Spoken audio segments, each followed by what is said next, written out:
New York City experienced its first surge of urbanization in the 1840s, nearly quadrupling its population over a short span of 30 years.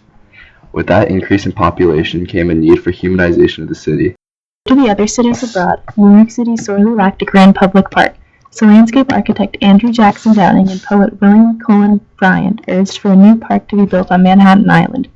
With widespread support to humanize and healthily expand alongside urbanization, a circle of New York's elite were appropriated to identify the land for the creation of the park. A design competition decided that architects Frederick Law Olmsted and Calvin Rowe's proposal would be used to construct the nation's first landscape public park. Central Park will create the impression of a natural oasis preserved against an encroaching city. The park would serve as an effective cultural institution because it would force its users to focus on the same common space. Olmsted created Central Park for the masses, thus universalizing urban dwellers, rich and poor alike.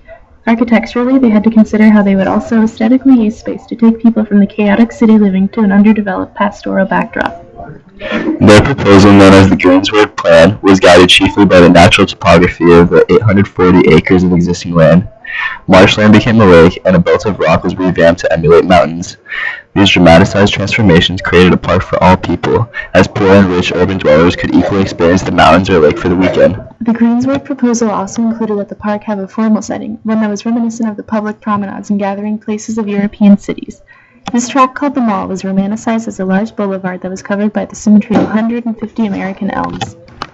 In order to accommodate crosstown traffic, they created 4 transverse boulevards that ran the width of the park, and organized footpaths that aesthetically drew attention to the park's design. As the first landscape public park in the country, Central Park has played an important role in inspiring the many urban parks that have followed.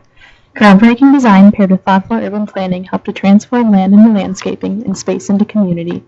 The park's impact on a cultural level is massive, as it managed to bring together the city's people from all social classes and economic standings.